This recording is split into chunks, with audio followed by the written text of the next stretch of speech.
morning students. My name is Swati Jetwa and this video is for standard 7 subject science.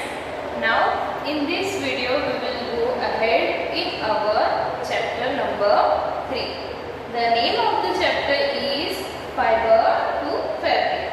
In earlier lectures we learned about wool. कि जो wool है वो किसमें से मिलता है और वूल में से पूरा वूलन क्लोथ बनने तक कौन सी पूरी प्रोसेस होती है, हमने वो अच्छे से पढ़ा है. Now in this lecture we will study about silk. जो सिल्क वॉर्म में से सिल्क मिलता है जिसको हम क्लोथ बनाने के लिए यूज़ करते हैं, तो वो सिल्क हमें कैसे मिलता है, कैसे प्रोड्यूस होता है. Now silk fibres are also animal fibres because वो हमें किस में से मिलता है, एनिमल्स में से, सिल्क वॉर्म में से. Silk worms spin the silk fibres, यानी कि स्पीन सिल्क वॉर्म्स होते हैं, इससे कीड़े होते हैं जिसे हम रेशम बोलते हैं, वो रेशम के कीड़े होते हैं. सिल्क वॉर्म कुछ स्पेशल टाइप्स के वॉर्म्स होते हैं जिसमें से सिल्क बनता है. The rearing of silk worms for obtaining silk is called sericulture. यानी ये जो सारे सिल्क वॉर्म में से क्या बनाते हैं, हम सिल्क बनाते हैं, उसके लिए उनको रेयरिंग करना पड़ता है, उनको ग्रोथ करना पड़ता है उनका सिल्क वॉर्म्स बढ़ाने के लिए. तो ये प्रोसेस को क्या बोलते हैं, सेरिकल्चर. जैसे प्लांट्स को उगाने के लिए क्या होता है, एग्रीकल्चर हम बोलते हैं, बहुत सारे प्लांट्स उगाते हैं फिर यील्ड लेते हैं. वैसे ही सिल्क वॉर्म में से बहुत सारा सिल्क लेने के लिए जो पूरी प्रोसेस होती है उनको ग्रोथ किया जाता है, तो वो क्या होता है, sericulture. Now find out from your mother and grandmother the kind of silk saris there है. यानी कि आप अपनी ग्रैंडमदर या आंटी या मदर से पूछोगे तो उनके पास किसी न किसी के पास कोई भी सिल्क की साड़ी होगी. List the kinds of silk, यानी कि सिल्क बहुत तरह के होते हैं. Before we discuss the process of obtaining silk, it is necessary to know the interesting life history of the silkworm. ये जो सिल्क मॉथ या जो सिल्क वॉर्म्स होते हैं उनकी लाइफ स्टोरी क्या है वो हम डिस्कस करेंगे. Life history of silk moth. The female silk moth lays eggs from which hatch larvae which are called caterpillars or silk worm. अब देखो ये जो फीमेल सिल्क वॉर्म्स, जैसे ह्यूमंस में मेल फीमेल होता है, जैसे वॉर्म्स एनिमल्स में भी होते हैं. और ये जो फीमेल सिल्क मॉथ होती है वो क्या करती है, लेस करती है एग्स, यानी वो अंडे देती है और उनमें से जो हैच होता है लार्वे, यानी कि कीड़ा निकलता है या छोटा सा जो ऑर्गेनिज्म निकलता है लिविंग, वो क्या होता है, विच इज कॉल्ड कैटरपिलर. सबको पता है कैटरपिलर क्या होता है, और कैटरपिलर या तो इसको क्या बोलते हैं हम, silk worms. They grow in size and when the caterpillar is ready to enter the next stage of its life history called pupa, it first weaves a net to hold its. अब देखो जब कोई भी human है, animal है, grow करता है तो उसके लाइफ के अलग अलग स्टेज होते हैं. जैसे इंसेक्ट में एक स्टेज होता है, उसको क्या बोलते हैं, प्यूपा. यानी कि जब वो पैदा होता है, जब उसका बर्थ होता है, देन वो जिस स्टेज में जाता है उस स्टेज में क्या बोलते हैं, प्यूपा. यानी कि जब ये कैटरपिलर रेडी हो जाता है वो स्टेज में जाने के लिए, तो क्या होता है, it first waves a net, यानी वो एक नेट बनाता है टू होल्ड इटसेल्फ, यानी वो रख सके अपने आप को. ऐसी नेट बनाते हैं, जैसे आपने देखा होगा स्पाइडर रहने के लिए बनाते हैं, या जो कैटरपिलर होते हैं उसके पंख होते हैं, तो वो एक पूरी क्या होती है, नेट होती है. यहाँ पे आपको एक फिगर में दिया हुआ है, मेल है और फीमेल जो कैटरपिलर या तो सिल्कवॉर्म कैसे होते हैं वो. नाउ इस नीचे दिया है eggs on mulberry leaves, then silkworm कैसा होता है, फिर कुकुन दिया हुआ है और कुकुन विद डेवलपिंग मोड. यानी कि ये पूरी प्रोसेस होती है, उसको हम स्टेप बाय स्टेप समझते हैं. तो पहले तो क्या होगा, जो फीमेल सिल्कवॉर्म से वो क्या देगी, अंडे देगी, उसमें से फिर जो कैटरपिलर या तो सिल्कवॉर्म बनेगा वो एक छोटी साइज का कीड़ा होगा, और फिर वो अपने नेक्स्ट लाइफ स्टेज में जाएगा, कौन से, प्यूपा. तब वो एक नेट बनाता है अपने आप को होल्ड करने के लिए. Then it swings its head from side to side in the form of the figure of 8. यहाँ पे आपको फिगर दी हुई है 8 नंबर में कि उसमें आप देख सकते हो वो क्या करता है, सभी जगह पे पूरी क्या बनाता है, एक नेट बनाता है, स्विंग करता है। Now during this movements of the head the caterpillar secrets यानी छोड़ने या तो जो रस निकलता है या जूस निकलता है वो fibre made of a protein which hardens on exposure to air and becomes sulphide. तो ये जो प्रोसेस होती है उसका हेड स्विंग करने की, तो तब क्या बनता है, एक सीक्रेट करते हैं वो जूसेस, और उसमें क्या होता है प्रोटीन विच हार्डन्स, यानी कि वो पहले तो एकदम लिक्विड टाइप या सॉफ्ट होता है, लेकिन जब वो एयर में आता है, एयर का जो एक्सपोजर होता है उस पर वो क्या बन जाता है, हार्ड बन जाता है, और वो क्या कहलाता है, silk fibre. Now soon the caterpillar completely covers itself by silk fibers and turns into pupa। अब ये जो सिल्क फाइबर है उससे पूरे कवर्ड हो जाते हैं और कौन सी लाइफ साइकिल में जाते हैं, pupa में। This covering is known as cocoon, यानी कि ये जो उसके पूरा नेट बन जाता है वो क्या होता है, cocoon, जैसा कि आपको यहाँ पर फिगर में दिया हुआ है। तो the further development of the pupa into moth, यानी कि अब नेक्स्ट साइकिल लाइफ का जो स्टेज है का pupa था, उसके बाद कौन सा आएगा, वो मोथ में कन्वर्ट हो गए, continuous inside the cocoon. Cocoon है उसके अंदर, जो आपको लास्ट फिगर में यहाँ पे दिखाई देगा कि जो कोकून है उसके अंदर फिर से ये सिल्क वॉर्म कैसे बनता है या तो मोथ कैसे बनता है। Now silk fibres are used for weaving silk cloth. Silk किसके लिए यूज होता है, सिल्क क्लॉथ बनाने के लिए। Can you imagine that the soft silk yarn is as strong as a comparable thread of steel. आप एज्यूम कर सकते हो क्योंकि जो इसका जो सॉफ्ट सिल्क यार्न है वो कितना पावरफुल होता है या कितना स्ट्रॉन्ग होता है, जो स्टील का थ्रेड हो उसके जितना ही वो स्ट्रॉन्ग होता है। द सिल्क यार्न यानी कि सिल्क का जो थ्रेड है is obtain from the cocoon of the silk moth. जब ये कोकून बनता है उसमें से सिल्क मोथ में से ये सिल्क का जो थ्रेड है वो ऑब्टेन किया जाता है। There is a variety of silk moths which look very different from one other, यानी कि बहुत सारे अलग अलग टाइप के सिल्क, जैसे वूल में भी हमने देखा है कि अलग अलग टाइप के हमें वूल मिलते हैं, वैसे ही सिल्क के टाइप्स भी अलग अलग होते हैं। We have variety of silk and the yarn the end is different in texture। उसका जो टेक्सचर होता है मतलब कि कॉर्स है या तो स्मूथ है, शाइनी है, तो ये जो टेक्सचर होता है वो भी क्या होता है, डिफरेंट होता है।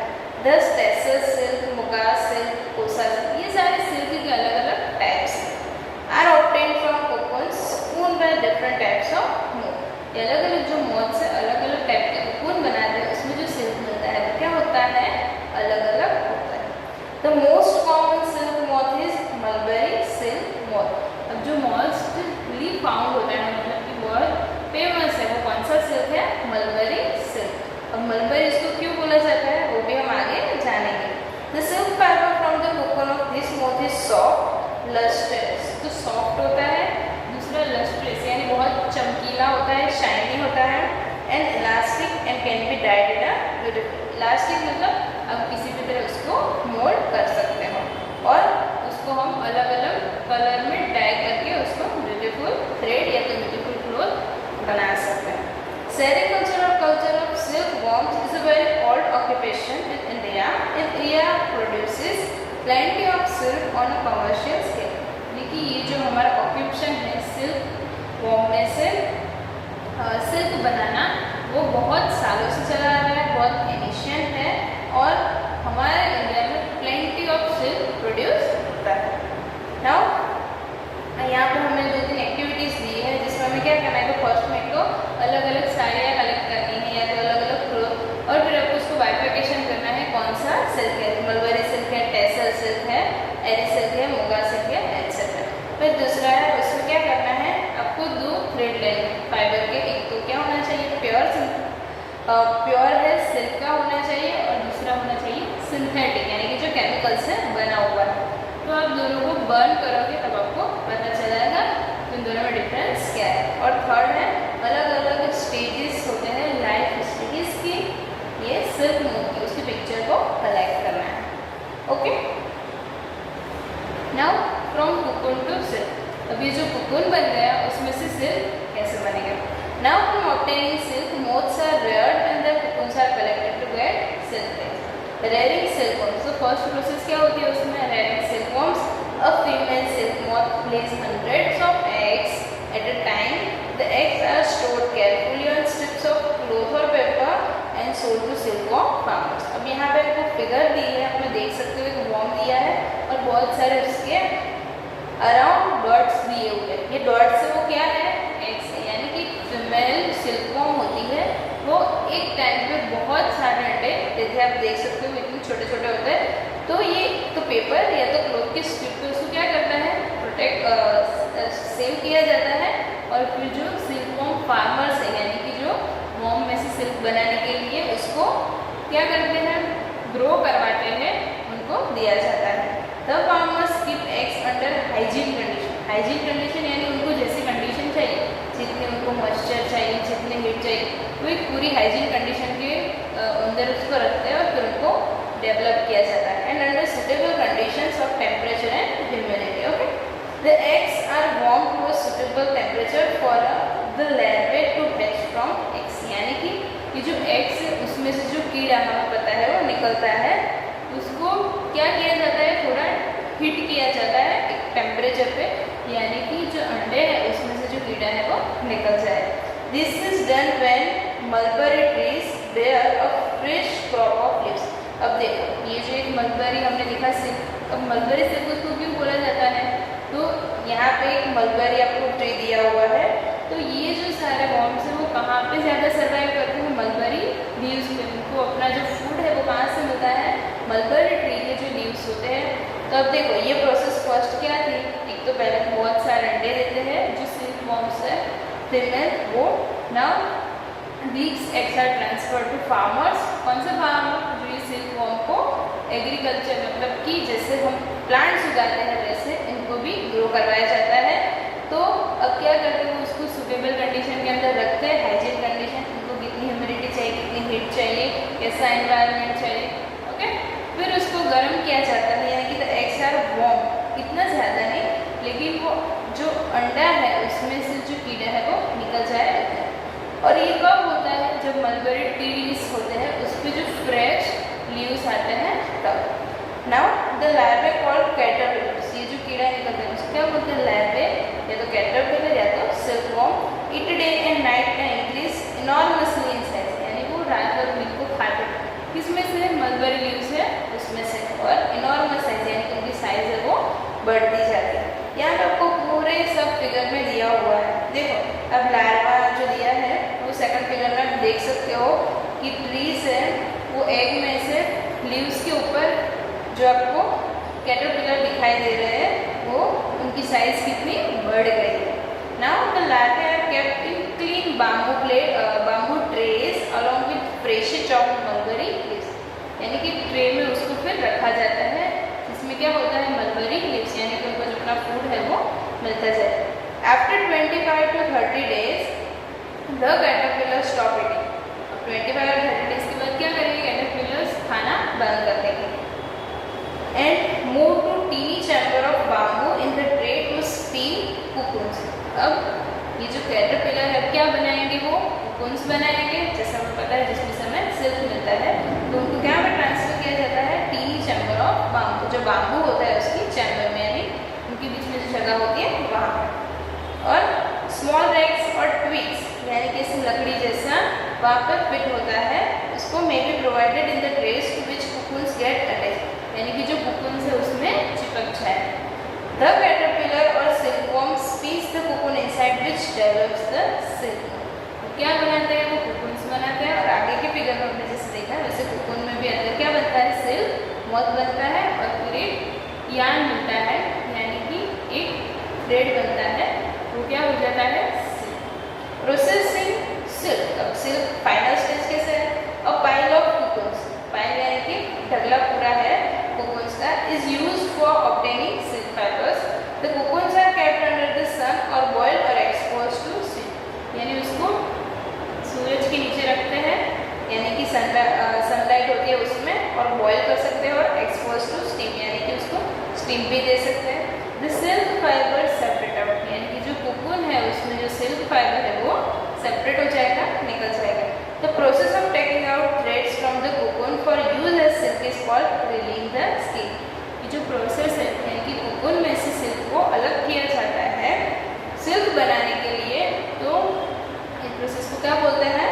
Railing the silk. Reeling is done in special machines which unwind the threads of fibres of silk from the cocoon. यानी कि ये अभी बहुत सारे अमाउंट में होता है, तो उसकी जो साइज है वो ज़्यादा होती है, बहुत सारे सिल्क वॉर्म्स होते हैं, तो एक मशीन के थ्रू इसको किया जाता है। Silk fibres are then spun into silk threads which are woven into silk cloth by weavers. यानी कि जो सिल्क थ्रेड्स है यानी कि सिल्क फाइबर्स है उसको जो बड़े बड़े थ्रेड्स होते हैं सिल्क के उनमें कन्वर्ट किया जाता है, और जो सिल्क के थ्रेड है उनमें से क्या बनता है? सिल्क क्लोथ्स बनते हैं। तो यहाँ पे पूरे की पूरी प्रोसेस है कि सिल्क वॉर्म में से सिल्क कैसे बनता है, तो आपको ये अच्छे से समझ है। यहाँ पर आपको एक हिस्ट्री दी है कि सिल्क है वो कैसे बनना स्टार्ट हुआ, तो मैं आपको समझाती हूँ। Discovery of silk, the exact time of discovery of silk is perhaps unknown. यानी कि एग्जैक्ट टाइम में पता नहीं है कि कब सिल्क फाइंड हुआ है, लेकिन according to an old Chinese legend the empress Xi Lung Chi she was asked by the emperor Yung Tai to find the cause of the damaged leaves of mulberry trees growing in their garden। यानी कि जो एक king है उन्होंने अपने आदमी को या अपने सिपाही को पूछा कि जो मलबरी लीव्स गार्डन में है वो डैमेज हो रहे हैं, तो क्यों, मतलब उनकी जो ग्रोथ है क्यों कम हो रही है। जैसे आपको पता है कि हमने अभी देखा कि सिल्क वॉर्म्स है वो कहाँ से अपना फूड कैप्चर करते हैं? वो अपना फूड कैप्चर करते हैं मलबरी लीव से। तो जो मलबरी लीव से वो क्या हो जाएंगे? कम हो जाएंगे। तो उसका रीज़न फाइंड करने के लिए उन्होंने बोला। तो the empress found white worms eating up mulberry leaves. उन्होंने क्या देखा? मलबरी लीव्स पे उन्होंने वाइट कलर के वॉर्म्स देखे। She also notice that there was spinning shiny cocoons around it. और उनको ये भी पता चला कि उनके अराउंड को क्या बना रहे हैं? कोकून्स बना रहे हैं। Accidentally a cocoon dropped into her cup. उनके कप में एक्सीडेंटली एक कोकून है वो गिरा, तो क्या हुआ? A tangle of delicate thread separated from the cocoon. यानी कि एक छोटा सा थ्रेड सिल्क जैसा वो उसमें से सेपरेट हुआ, तो उनको ये पता चला। Now silk industry began in China and was kept closely guarded secret for hundreds of years. Later on traders and travelers introduced silk to other countries. The route they traveled is still called the silk road. Okay, तो उनको ये पता चला कि नहीं यहाँ पे कुछ वॉर्म्स है उसमें से क्या बन सकता है? थ्रेड। तो चाइना में ऐसे सिल्क की क्या हुई? इन्वेंशन हुई। तो उसके बाद दूसरी कंट्रीज में भी उन्होंने बताया, जो ट्रैवलर्स है जो ट्रेडर्स है उन्होंने फिर सिल्क में से सिल्क क्लोथ बनाना स्टार्ट किया। ऐसे सिल्क की जो हिस्ट्री है वो स्टार्ट हुई। ओके, और जो ये जो रूट में काम कर मतलब कि जहाँ से सिल्क फाइंड हुआ, फिर दूसरे ट्रैवलर्स या दूसरे ट्रेडर्स हैं दूसरी कंट्री में, तो ये रूट था पूरा, उसको क्या बोलते हैं? Silk route. अभी भी उसको सिल्क रूट बोला जाता है। तो ये आपका पूरा चैप्टर था फाइबर टू फैब्रिक। यानी कि जो नॉर्मल फाइबर होता है उसमें से फैब्रिक जिसमें से हमारे जो फाइनल क्लोथ्स है वो बनते हैं, तो ये पूरी की पूरी प्रोसेस कैसे होती है ये चैप्टर में आपको अच्छी तरह से एक्सप्लेन किया है। फर्स्ट हमने क्या वूल के बारे में कि जो एनिमल्स है उसमें से वूल मिलता है, पूरी प्रोसेस फॉलो करके हम उसको वूलन क्लोथ्स में कन्वर्ट कर सकते हैं। Same to same in silk, जो सिल्क है हमें किसमें से मिलता है? वॉर्म्स में से। वॉर्म्स क्या है? वन टाइप ऑफ एनिमल, उसमें से हम क्या बना सकते हैं? सिल्क के थ्रेड और फिर उसमें से सिल्क के। ओके, तो ये आपकी पूरी की पूरी प्रोसेस अच्छी तरह से समझ में आई होगी। I hope